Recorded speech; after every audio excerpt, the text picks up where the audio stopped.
Good morning. We're here for the final day. It's actually only day 5 of the 7-day challenge, but I have decided to put days 5 and 6, 4 and 5 yesterday and 5 and 6 together today because it seems like that would make sense. That will give you your weekend free and you can begin to develop your strategies on how to build out your team. So let's go back. I want to make sure that we're sure because we've always got 4 aims here. Number 1 is to educate. That's the E in EPIC. Number 2 is to plan. We want you to have a great plan to build out your team. I is to inspire you to actually do it, and C is to get you to commit to do it. So we always have 4 aims for what we're up to in length. Now, you'll remember that we've covered 5 of the 7 keys to building a winning team. The first one is to provide strong leadership. So that means working on yourself. That means looking in the mirror. That means looking in there. We covered that on day 1. We've also covered creating a common goal or a vision. Why would anyone want to come and be part of your team if you don't have a clear vision? Why would they want to show up and work hard every day? They don't. The truth is, if you don't have a good vision of where you want to go, then and what you're about and all that, they won't do it. 3, rules of the game. We've covered rules of the game, which is about creating a culture that people want to join, that people are inspired to join, that people are enrolled in, that people will recruit other people to join, will inspire your clients, your team, and your suppliers. So, and in pretty much everyone in the marketplace. And then we talked about building out an action plan. If you don't have an action plan, then the team doesn't know what to do. So an action plan is who does what by when. And then we covered supporting risk-taking.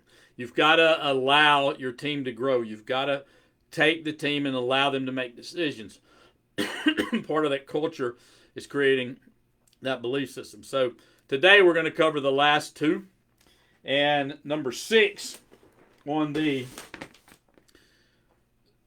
7 keys to building a winning team is 100% involvement and inclusion. 100% involvement and inclusion.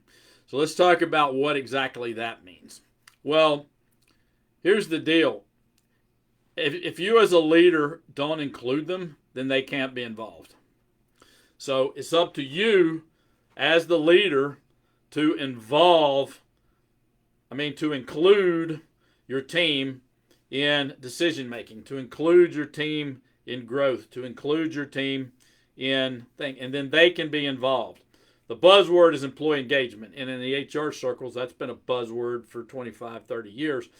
But we all know that there are only about 3 out of 10 employees that are what we call fully engaged. Now, let me give you a visual on what that means.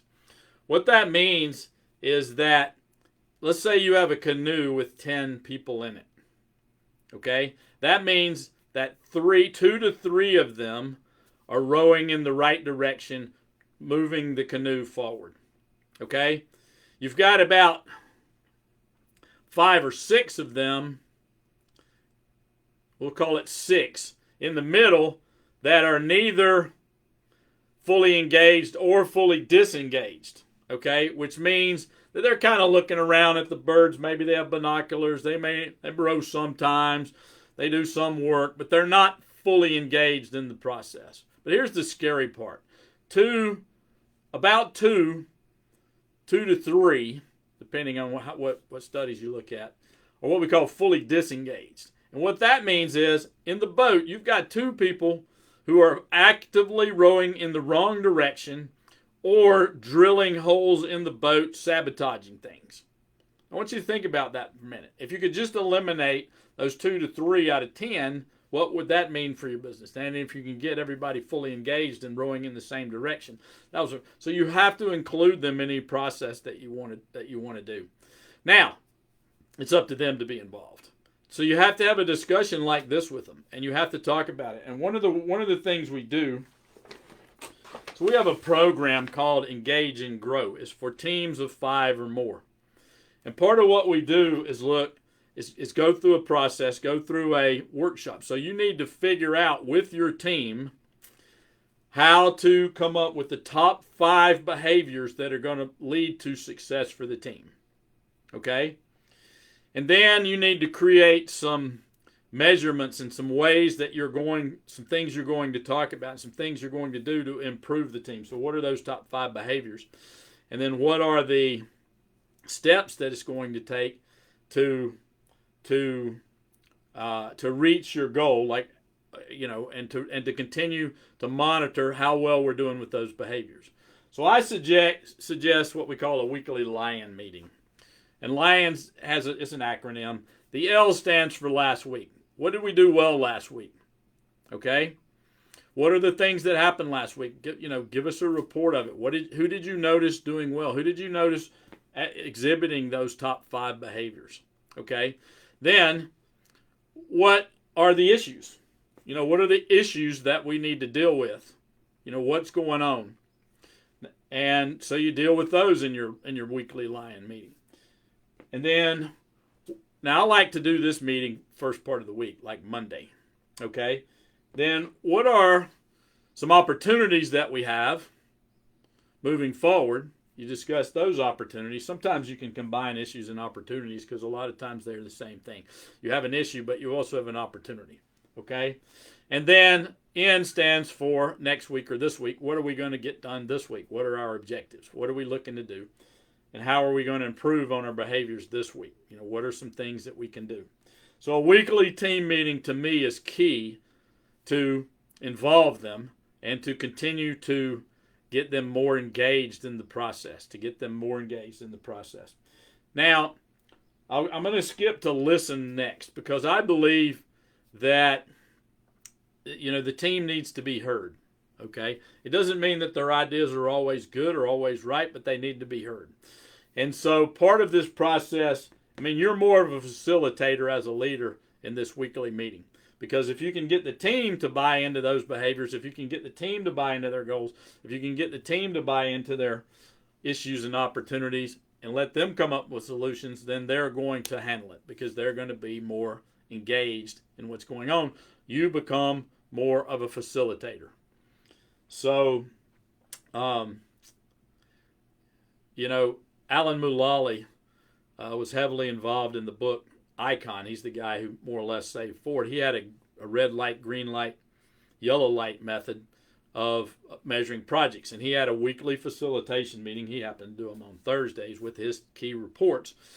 And they would talk about each project that they were working on and where it stood. And they had to assign it. If it was green, everything was on time, on budget. It was going well. It was going smoothly. Didn't need any help. The yellow means it was in a cautionary situation. What we need to look at it. Who can we get some help? And red means it's full on, alarms. How do we fix this thing? Who can we get to help us pull this thing out? So it became a team effort of solving these issues and pulling them out. So I like the red light, green light, yellow light, LION format. It's kind of the same thing. Then the weekly one-to-one meeting. So you're going to have a one-to-one meeting with your direct reports. They're going to come ready to talk about their stuff so that you can have a regular, this is more about management, but if you're going to have a great team, you're going to have to manage the individuals. All right? So coming up with the top 5 behaviors, creating some routines around celebrating wins around that, having your weekly team meetings, listening, and then if you'd like to talk to us, if you've got a team of 5 or more, and you'd like to talk to us about an engage and grow process, we'd love to have a chat with you if you want us to facilitate it. Now, you can do this stuff by yourself, but if you'd like an outside help or you're just so busy doing the work of your business, then we can help with that. And we're happy to go over what engage and grow, how it works, what it works. It's no secret. It's about $1,500 per employee for the process, which takes about 12 weeks. So if you got 5 employees, it's going to be $7,500. That's for the initial process. There are some more advanced processes, but that's what it is. If you'd like to talk about how to do that, then we're happy to do it. Okay? So let's talk about consistent improvement. So part of those weekly meetings, which is number 7, how do you continuously educate? How do you continuously improve? Well, I think we've got to offer it. But the place to start, remember, we had a personal improvement plan for yourself. We need to have a personal improvement plan for everybody on your team. And part of what you will talk about in your weekly meeting is, how's it going? Because this stuff, the personal improvement, a lot of that stuff should happen outside of work. Now, that's an interesting one because people believe that they should only, they come, they work their 40 hours to get it. But if they're going to be worth more in the marketplace, if they're going to be worth more for you to pay them, then they've got to do some outside work. It's like school. You go to school, but then you have home fun or homework. They call it in school. We call it home fun. But, what is each individual's personal improvement plan? Now, I've got a form on that. If you'd like the form, just hit me up in the comments. I'm happy to give it to you. But listen, put the form, you don't need a form. What you need, you probably do need a form, and I'm happy to give you mine, but it's not a big deal. All it has on it is like, who are the, what are the things that they need to learn? What are the books they want to read? What are the videos they want to read? What are the audio books they want to read, or the podcasts they need to follow? Or who are the people they need to meet? What are the courses they need to take?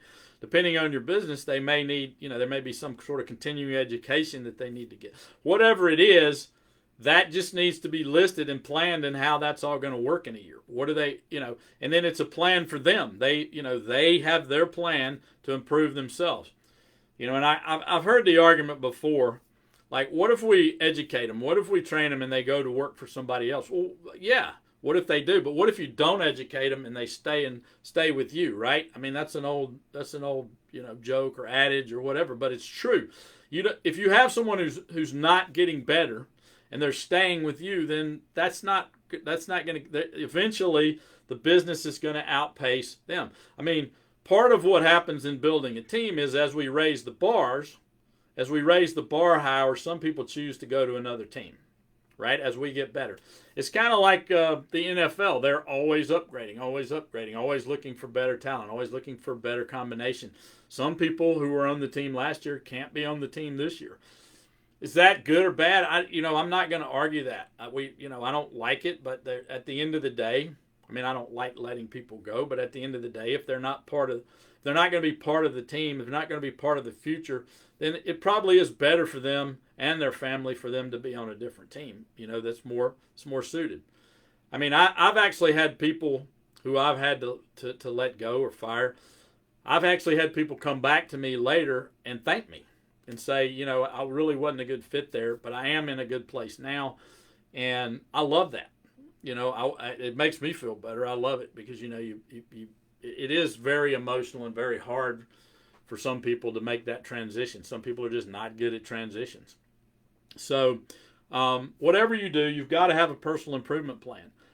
What's wrong with an employee saying, hey, I want to have my own business? Well, great. Why wouldn't you help them do that? Because guess what? As a business owner, if you're doing it right, you're going to have some extra funds to invest. And guess what? You may want to invest in their new business or in their business or help them or go be in partnership or have them buy your business or whatever it is. Why wouldn't you help them do that? You should have that open communication where they can be totally honest about their dreams and goals with you. So being totally honest, continuously improving, helping them to be better is good for everybody. It's good for them. It's good for your clients. It's good for your suppliers. It's good for the team. It's good for your business. It's good for your pocketbook. So just do it. So in a personal improvement plan, you're also going to have goals for the, what are the goals for the employee? Okay. And what are the KPIs? Some people in bigger companies call this OKRs, outcomes and key results. But it's the same thing. What is the outcome you want? And what is the key result or KPIs that are measurable? These have to be measurable. Okay? These need to be, numerical, some way to measure them. Either we did it or we didn't. Either we hit it or we didn't. And the point is not that we didn't hit it. The point is to have a discussion about how we can work together to help hit it. For example, if you don't have, let's say we say, all right, well, we want to have 20 meetings every month with potential employee prospects. Okay, that could be a KPI for the team, right? Okay, well, let's suppose we only get 16. Is that still a loss? Well, no, we've had 16 meetings, okay, that are good. Now, we came up 4 short. Great, let's talk about how do we get it to 20, not that we came up short. I hope that makes sense, because we want to continue to improve these things. We don't want to beat people up for not necessarily hitting them. Because a lot of times what I've found with goals is people make them too big or too small. They either achieve them really, way quickly, or they achieve them, or they don't achieve them, but they will if they give themselves enough time. So if they had a yearly goal and it takes them 14 months, okay, the time frame was wrong, the goal wasn't wrong. Does that make sense? The outcome that we wanted wasn't wrong. The time to get there was all that was wrong on the goal. All right, so you have to establish clear goals, clear KPIs, and everyone on the team should do this. Okay, they should have their own. Once the company has their goals and KPIs, then you can sort of cascade it down to your team. They can come up with their own, and you can discuss those in your weekly meeting with the individual partners. So, look, this has been a broad brush over the 7 keys. Let's go over them again. So the first one is strong leadership. Remember to work on yourself. Look in the mirror. If you're going to create a great team, you have to be getting better. If you're here, your team can only go here. From John Maxwell, Law of the Lid, you've got to continue to go up. Common goal. You need a vision that will enroll and inspire your team. If it doesn't, then you're going to have a hard time recruiting people to come along. Now, we can talk about the whole recruiting process and all that. That's another topic, and we can talk about how to recruit in our strategy session when we get together. Number 3, rules of the game. We've got to begin working on intentionally creating the culture we want to create to reach our goals. Number 4, we've got to have an action plan that takes into account the vision, the mission, the culture, and the leadership style that we have to get us to where we want to get to. Number 5, we've got to support risk taking. Number 6, we have to that's in decision making.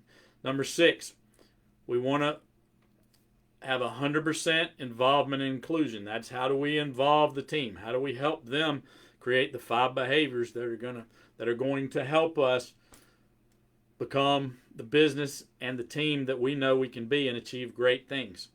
Because we have to get everybody pulling in the same way. We can't have those 2 people rowing in the way or shooting holes in the bottom of the boat. And lastly, we have to create continuous education and improvement of our system, of your team. They've all got to be getting better. A rising tide does raise all boats. As we can raise the whole boat up, then we can achieve more. So if you look, I talked about these are broad strokes that apply to every business. The other piece of the puzzle, the second piece, is you're only going to have this halfway done if you don't book in for your strategy session. You're going to have epoxy glue that doesn't work. You're going to have part 1 that's just goo. Okay, you got to mix 2 of them together to create something more. All right, so part 1 of the epoxy glue is the overview of this. Watch the videos, take good notes. Part 2 is to book in for a strategy session. We can talk about your specific opportunities, your specific challenges. We can talk about where you want to go, where you are now, and how to build the team to help you get there, and how to create that commercial, profitable enterprise that can work without you. So all you have to do is book in for a strategy session. I've put it in the comment section of this. You can book in for that. If that doesn't work, or you have some kind of issue with it, or don't want to do it that way, and then all you need to do is put strategy in the comments below wherever you're looking at this video, and Beth and the team will get you set up for a meeting with me. So I look forward to seeing you on a meeting. It's Friday about 9:20. I hope you have a fantastic weekend, and I look forward to talking with you about building out your team. And until next time, or until we get to have our strategy session, all the best.